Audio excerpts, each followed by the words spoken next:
로마 제국의 굴욕, 스파르타쿠스 반란. 4. 검투는 황제나 정치가, 지방 명문가가 주최하였으며 대부분의 표는 무료로 시민들에게 나눠주었지만 공화정 말기부터는 판매도 했다. 또한 표를 구하지 못한 하층 계급과 비시민 계급 사람들은 최상층의 입석에서 관전할 수 있었다. 투기 대회의 규모는 다양했다.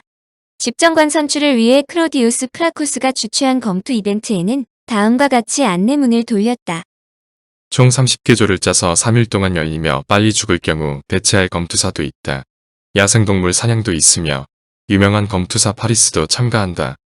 폼페이에서 발굴된 네로 황제의 종신신관 데키무스 루크레티우스 사투리우스 와렌스 부자의 검투 이벤트 고지문에도 총 30개조의 시합이 벌어졌는데 이때는 4일 동안 치러졌다고 적혔다.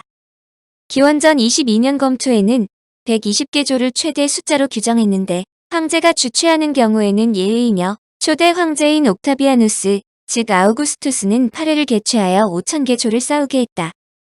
흥미로운 것은 로마 공화정 시대에서 일부 검투 시합 고지문에 목숨 살려주기 없음이라는 글도 발견된다. 패배한 검투사를 살려주면 흥미가 반감된다는 뜻도 있는데 아우구스투스는 이것을 금지했다. 한마디로 패배한 검투사도 살려줄 수 있다는 뜻이다. 역사학자 조지 빌 박사는 1세기경 약 100번의 시합에 참여한 200인의 검투사 중 19명이 사망해 생존율은 9할이 넘었다고 적었다. 물론 검투가 보다 과격해지고 사망자가 다수 속출되면서 정통 검투사가 줄어들자 결국 낙오한 노이나 범죄자로 검투사를 만드는 비율이 높아져 사망률이 훨씬 높아진다. 검투 이벤트가 대중의 인기를 누릴수록, 즉 특정 검투사들이 대중의 인기를 누릴수록 검투사 개인의 몸값은 올라갔다. 특히 패자가 반드시 죽어야 한다는 규정이 있는 것이 아니라는 점은 검투사들에게 큰 이점이었다. 경기의 승패와는 관계없이 경기 내용이 관중들로부터 호평을 받으면 패했음에도 죽임을 당하지 않고 많은 돈을 받을 수 있었다는 것처럼 매력적인 것은 없다. 잘 알려진 이야기를 보자. 패배한 검투사의 생사를 결정할 때 검투 주재관은 관중석으로 고개를 돌렸다. 결정권을 관중에게 준다는 의미를 띤 몸짓인데 이때 관중이 임의적이고도 거친 재판을 시작했다. 결정의 기준은 싸움에 임하는 자세, 즉 얼마나 용감하게, 얼마나 치열하게 싸웠는가 하는 것이었다. 로마인들은 손을 뻗어 살려달라고 애원하는 약하고 구걸하는 검투사를 싫어했다. 로마인들은 검투장에 나와 정정당당하게 싸워 비록 육체는 무너졌으나 정신은 살아있는 사람, 즉 패배할 때마다 전보다 더 큰 도전 정신으로 다시 일어나는 사람을 선호했다. 죽을 각오를 하고 최선을 다한 검투사의 모습이야말로 관중들이 원하는 바로 그 모습이었다. 사실 용감하게 패배하는 것은 이미 훈련소로부터 입력되는 검투사의 기본 자질이었다. 한마디로 검투사들이 기본을 지킨다면 패배에도 살아남을 수 있다는 뜻이다. 결정권을 쥔 관중들이 패배한 검투사를 살려주라고 외치면 경기 주재관은 심판에게 패배한 검투사를 산채로 떠나보내라는 손짓을 했다. 유명한 검투사인 메일레시스의 비문에는 다음과 같이 적혔다. 나는 메일레시스라 불리고 민간 이름은 메스트리아노스다. 나는 5번 싸웠고 어느 누구에게도 상처를 입히지 않았다. 이제 내가 부상당했다. 아닌 알렉산드라가 남편을 기억하여 자신의 돈으로 이 비를 세웠다. 이 비 앞을 지나가는 사람들이여 안녕히. 승리했지만 상대에게 해를 입히지 않았다는 것은 죽이지 않는 싸움을 했다는 의미다. 그의 말을 액면 그대로 믿는다면 그에게 패한 5명이 죽임을 당하지 않은 것이다. 검투가 얼마나 위험한 것은 말할 여지가 없지만 상당히 흥미로운 자료가 있다.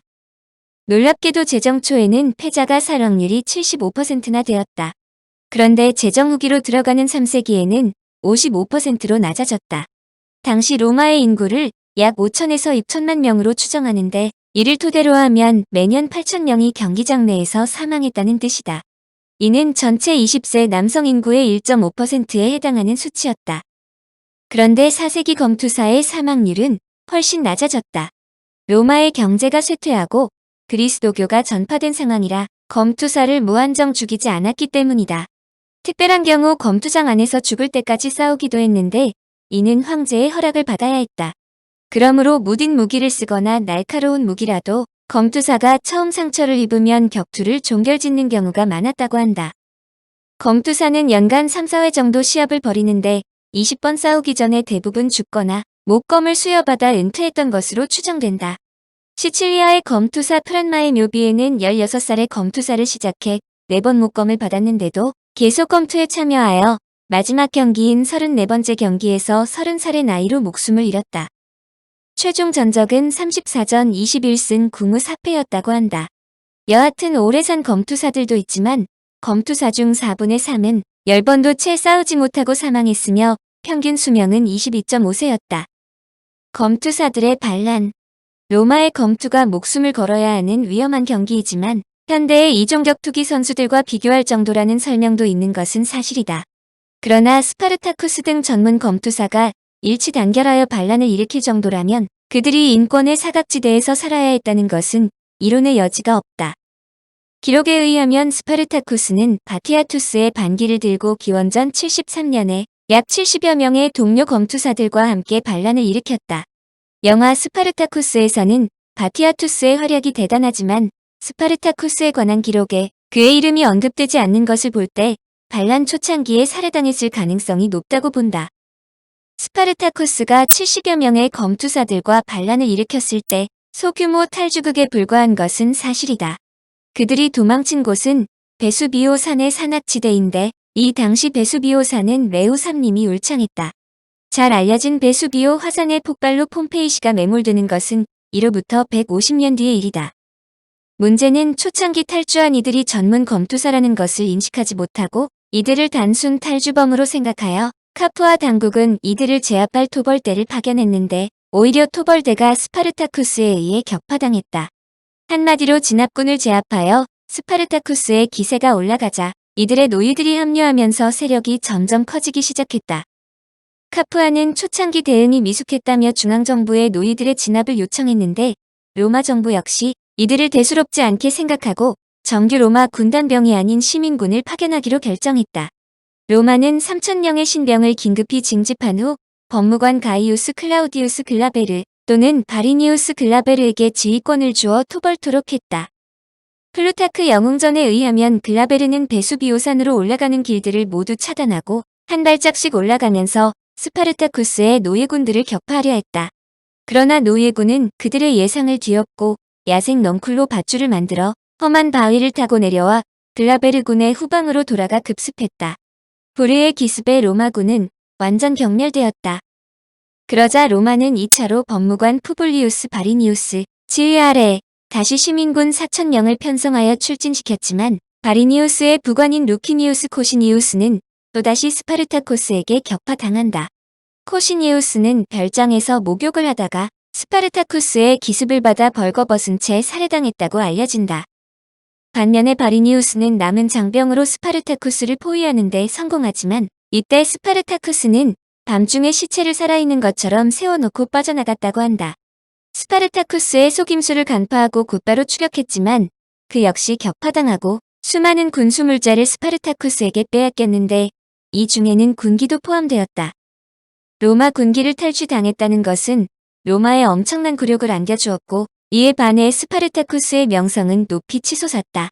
2차례나 로마 정규군을 무찌르자 그의 명성은 로마 전역으로 퍼졌고 그 소식을 들은 이탈리아 전역의 노예들이 반란에 합류했다. 이때 스파르타쿠스는 고의적으로 양치기들이 많이 있는 지역으로 이동하여 그들의 앞을 다투어 스파르타쿠스에 합류토록 유도했다. 스파르타쿠스가 이들의 눈독들인 것은 당시의 양치기 노예들은 신체가 건강하고 발이 빨랐으며 난폭하기로 이름이 높았기 때문이다. 이들을 포함하여 수많은 하층민들도 반란에 합류하였다. 이 당시 스파르타쿠스에 얼마나 많은 사람들이 합류했느냐에 논란이 있는데 문헌마다 숫자가 4만에서 12만 명까지 다양하다. 최종적으로 12만 명이나 된다는 기록이 있는데 가장 적은 수인 4만 명이라도 고대에는 엄청난 숫자임을 감안할 필요가 있다. 청취자에게 원하는 것은 1. 구독 2. 좋아요